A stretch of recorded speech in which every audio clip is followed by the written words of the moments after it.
안녕하세요 여러분. 우리 박물관은 울산 간졸곳에 위치한 울산해양박물관이에요. 2011년에 등록된 울산의 첫 사립박물관입니다. 저희 박물관은 설립 관장님께서 1965년부터 50년간 세계 70여 개국을 다니시며 수집한 해양생물 전문 박물관입니다. 전시관은 1층과 2층으로 나뉘어져 있으며 1층에는 조개와 페류가 전시되어 있고 2층에는 산호가 전시되어 있습니다. 중요 전시품을 잠깐 살펴볼까요? 첫 번째 대왕조개입니다.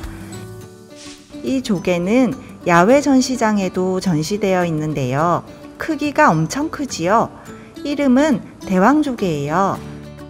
식인조개라고도 불린답니다. 하지만 독성이 있거나 실제로 사람을 먹지는 않아요.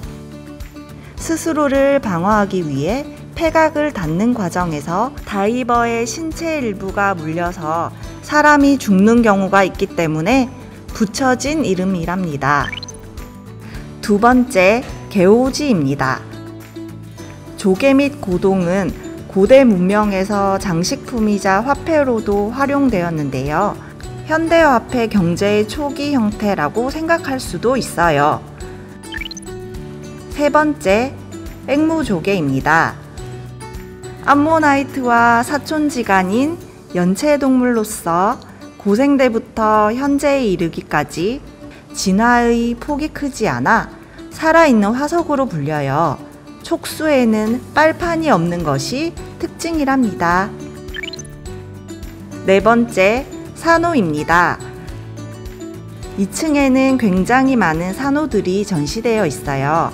산호는 인간보다 훨씬 오래전부터 지구에서 살아왔다고 해요. 산호는 환경에 무척 민감한 동물이라 살아가는 환경이 나빠지면 오래 견디지 못하고 바로 죽어버린다고 해요. 우리가 앞으로도 산호를 만나기 위해서는 환경보호에 앞장서야겠지요?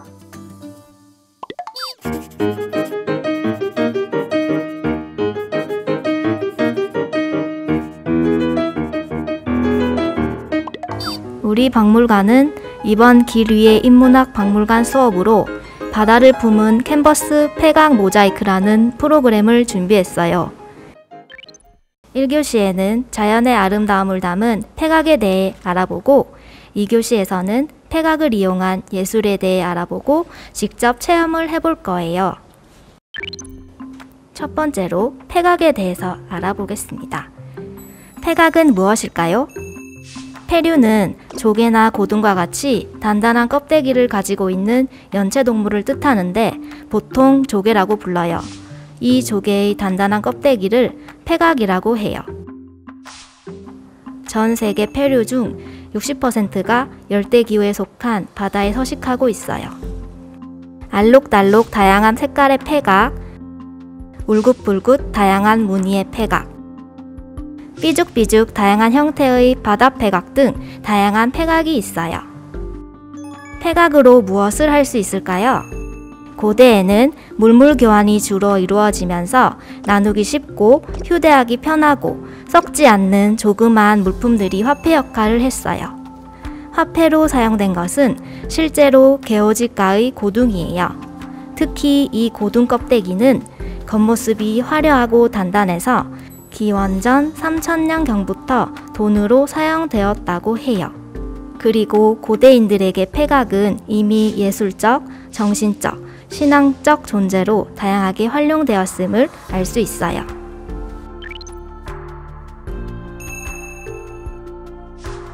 우리가 즐겨 먹는 조개의 속껍데기에 아름다운 광채가 나는 것을 선조들이 발견했어요. 그 빛깔을 가장 잘 지키고 있는 전복이나 진주조개, 소라 등의 겉껍데기를 한번 벗겨내어 아름다운 장식품을 만들었답니다. 한번 벗겨낸 폐각의 속껍데기는 장식할 때 편리하도록 평평하게 다듬고 잘라 자개라는 재료로 만들었어요. 할머니 댁에 가면 볼 수 있는 자개장은 조개로 한 땀 한 땀 만든 것이랍니다. 이 자개는 나전 7기의 공예품 재료로 사용되었습니다. 소라나 전복, 진주와 같은 빛이 나는 조개 껍데기를 사용해 오칠한 그릇이나 가구 등의 공예품을 말해요. 나전 7기 공예품이 만들어지는 과정이 담긴 영상을 시청해 볼까요?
폐각 문제 업사이클링. 폐각에는 어떤 문제가 있을까요?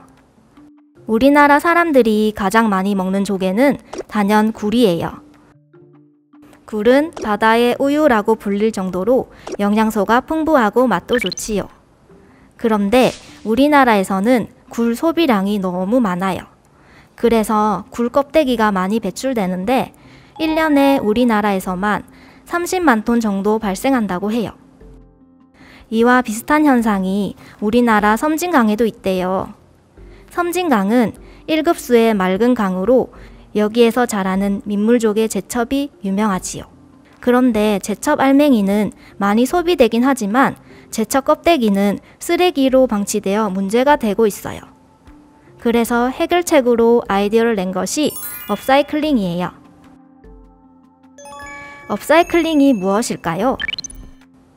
리사이클링은 재활용, 즉 사용한 제품을 다시 자원으로 만들어서 새로운 제품의 원료로 이용하는 것을 말해요.